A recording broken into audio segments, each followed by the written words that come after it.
各位亲爱的种田人们，距离上次吃饼已经3年了。当年的幻兽帕鲁、帕利亚、帕夏时代、沙什镇、多洛克小镇是安全落地了4个。种田嘛，你永远可以相信苏安安。这些年有没有玩到心仪的游戏呢？我众筹内测了一堆，25年真是种田大年，期待拉满。长按点赞，互干3连，分2期来吃一次饱饱的饼吧。首先是扛起了可爱种田大旗的 Puff Pals， 不少小伙伴应该都有看过，毛绒玩具厂商转行做游戏，有浮空岛的梦幻设定，种植植物做宠物的小巧思，超可爱的画风，动物 NPC， 还支持手机、电脑、Switch 多端、中文和多人等等。虽然玩法就是最简单的种田种花、钓鱼养宠物、捏人换装、布置小屋农场和 NPC 交友唠嗑、采集四处探索，但就是凭借画风，在22年种出了260万刀，当时打败了不到200万的珊瑚岛，是种田游戏排名第1的。不过现在排第2了，第1是290万刀的时光3。我有众筹，刚刚玩了最新的阿尔法封闭测试版本，有保密协议，不能录屏说太多。不过对比最早的一版，进步是很大的。听劝肯改，但还是有一些好看有余，玩法不足的感觉。它平面2D 的话是可爱巅峰，但3D 建模以及人物也是比较看人的一个风格。蛮久没在社交媒体更新，制作组刚刚发了公告，预计2月再更新，而游戏还是会尽量在25年上线。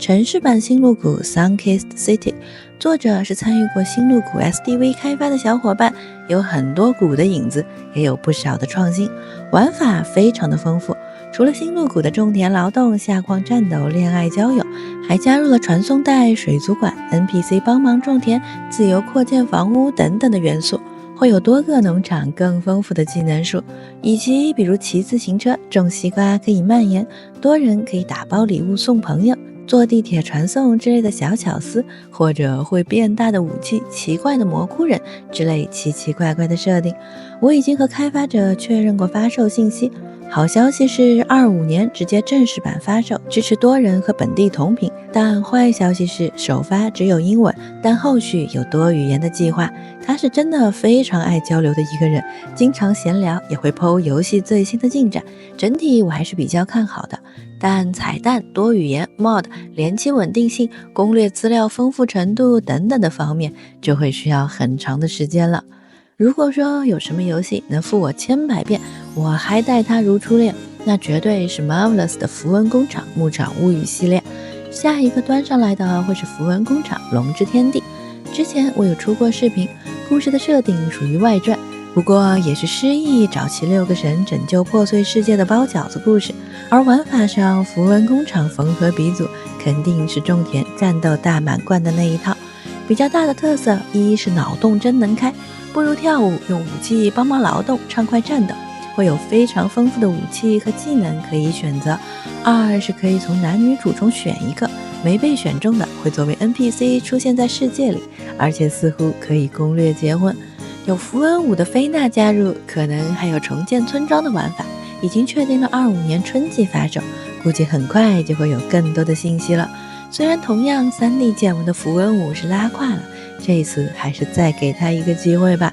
另外去年也公开过符文的正统续作6，以及看画风终于要回归初心，也加入了开放世界概念的牧场物语新作，不知道25年会不会端上来了。类似 Palia 的多人在线网游，但是买断的 Loftia， 捡垃圾、重建家园、种田加社交是很能打的玩法。你会拥有一个自己的小岛，可以去更多的浮空岛探索，回收各种废弃物品，改造成装饰家具，做任务、交材料，一起重建家园社区。会有普通的田地、培养皿，还有水培、花式种田，还能养超过10种建模巨可爱的动物。而作为 MMO， 除了串门一起劳动探索这些基操，也能一起在图书馆挂机语音，组团完成团队任务，还有达到众筹目标追加的创建最多20人俱乐部，有一个专属的俱乐部空间一起建造，以及玩家摆摊卖东西的玩法，是社交元素拉满。它是澳大利亚的夫妻店，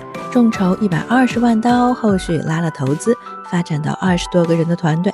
目前已经开了阿尔法测试，我错过了没有仇上会墩墩公开的测试，上线估计不是问题，但买断后续的更新计划和频率就比较存疑了。而国内去年也有曝光一个类似的免费手游 Mim Ha， 也是有一个专属的小岛可以装修，四处漂流探险，还能抓米姆当帕鲁玩耍，有过测试，估计也是今年上架。而 Loftia 的另一个特色 Solar Punk 太阳朋克的话，有一款游戏它就叫 Solar Punk，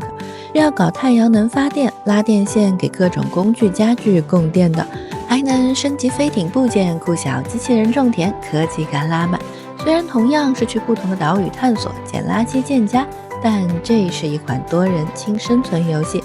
制造和建筑模式也都是比较熟悉的生存游戏的风格，需要搞各种材料按模块建造，可以更自由的搭建房屋，玩法会硬核一点点，有生存、饱食度和水需要简单的维持，估计就是丁坤的程度，众筹30万欧。虽然目前阿尔法测试还没有开，但去年上过科隆游戏展，应该是不会跑的。按延迟1年算，2025年是可以 EA 的。同样轻生存游戏，最可爱的打僵尸游戏 Wanderlust，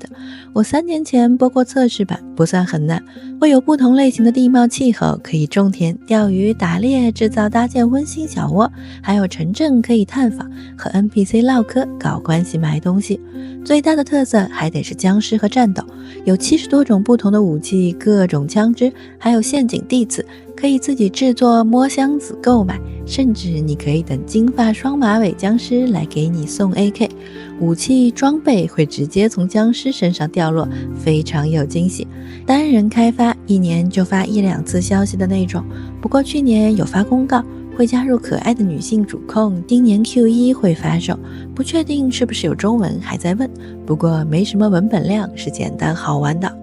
喜欢的游戏倒闭了，那就自己做一个《新沙岛物语》，类似小森生活，在海岛生活，顺便谈一个甜甜的恋爱。它这个新的恋爱 PV 是剪的糖分超标，有40多个 NPC， 节庆活动能恋爱保底也得有10来个吧，有超高的自由度，类似模拟人生的装修模式，室内室外都可以自由定义布置，而种田钓鱼、赶海捕虫各种玩法肯定是一应俱全，还有开冰箱、做菜、养宠物、刷牙、看电视、骑电瓶车之类，是非常生活气息的设计。主打也是悠闲自在，感受那种躺平快乐人生的氛围感。之前像是单人开发，目前也升级了小组，升级了团队，在火热开发中。25年底会发售，应该很快会有测试，可以提前报名。那么这次有看到期待的游戏吗？4年种田老 UP， 新游试读，每月资讯促销推荐，100万播放，超全盘点，点点关注，随时种田不迷路哦。感谢收看，我是种田狂魔孙安，下次再见啦。